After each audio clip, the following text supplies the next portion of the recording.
तो हमारा topic atomic structure पढ़ रहे थे, chapter number 2 class 11 chemistry, Thomson atomic model. हमारा एटॉमिक मॉडल सब चालू हो गया, ठीक है। कैथोड रे पढ़ लिए, कैनाड रे पढ़ लिए, न्यूट्रॉन पढ़ लिए, तीन चीज पढ़ लिए, है ना। नेगेटिव पढ़ लिए, पॉजिटिव पढ़ लिए और न्यूट्रल भी पढ़ लिए। अब मॉडल्स पढ़ेंगे। तो ये मॉडल्स को हम लोग वाटरमेलन मॉडल भी बोलते हैं या फिर प्लम पुडिंग मॉडल भी बोलते हैं। क्यों बोलते हैं? क्योंकि इनके अनुसार जो है, जो तरबूजा है ना, तरबूजा हमारा एटम है और तरबूजे के अंदर जो एक काला काला बीज होता है वो जो है पॉजिटिव चार्ज की तरह है, ठीक है। तो निगेटिव और पॉजिटिव चार्ज से मिल के जो है एटम बना हुआ है। जितना निगेटिव चार्ज होगा उतना ही पॉजिटिव चार्ज होगा, तरबूजे की तरह, है ना। काला और लाल जो है मिक्स होकर बना है, ठीक है। चाहे बेर, प्लम पुडिंग। तो थॉमसन एटॉमिक मॉडल का क्या नाम है? वाटरमेलन चाहे प्लम पुडिंग, ए बी दोनों, सी ऑप्शन है। नेक्स्ट, एटम जो है पॉजिटिव चार्ज है, जिसमें नेगेटिव चार्ज इलेक्ट्रॉन उसके अंदर इम्बेडेड है, घुसा हुआ है। तो ये तरबूजा जो है पॉजिटिव चार्ज है, इसका जो काला काला लाल लाल जो है उसके अंदर क्या है? इलेक्ट्रॉन है ना। इलेक्ट्रॉन उसके अंदर इम्बेडेड है, ऑलरेडी है। तो पॉजिटिव चार्ज कौन सा है इसमें? कौन सा पार्ट? इंटायर स्फीयर, मतलब पूरा जो बड़ा सा एटम जो है वो पॉजिटिव चार्ज है ना। इम्बेडेड पार्ट में तो नेगेटिव चार्ज है, वो इलेक्ट्रॉन है। ई से इम्बेडेड, ई से इलेक्ट्रॉन।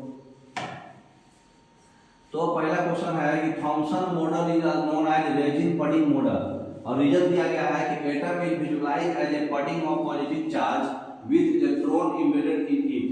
सही बात है? दोनों सही है, दोनों सही है, दोनों वही जो हम पढ़े वही बताया है, एक्सप्लेनेशन भी है।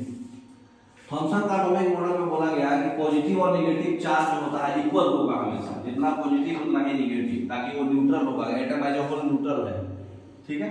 तो नेगेटिव इलेक्ट्रॉन जितना होगा उतना ही पॉजिटिव स्फीयर वाला चार्ज होगा, है ना। नेक्स्ट, एटम मतलब इलेक्ट्रिकली न्यूट्रल होगा, है ना।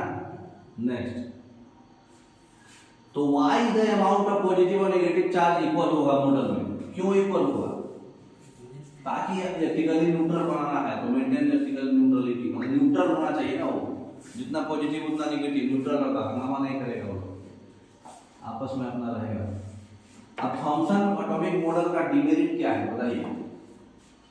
ये इलेक्ट्रॉन के मूवमेंट के बारे में कुछ नहीं बोला, खाली बोला कि जितना बड़ा हमारा एटम होगा उसमें जितना प्रोटॉन है उतना ही इलेक्ट्रॉन भी है ना। जितना मतलब पॉजिटिव चार्ज है उतना ही नेगेटिव चार्ज भी है। लेकिन इलेक्ट्रॉन मूव करता है, प्रोटॉन मूव नहीं करता, वो स्थिर रहता है।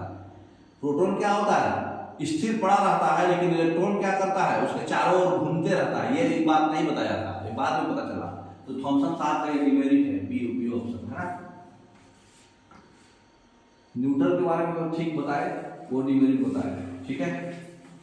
तो आज भर इतना ही, कल हम लोग दूसरा मॉडल पढ़ेंगे।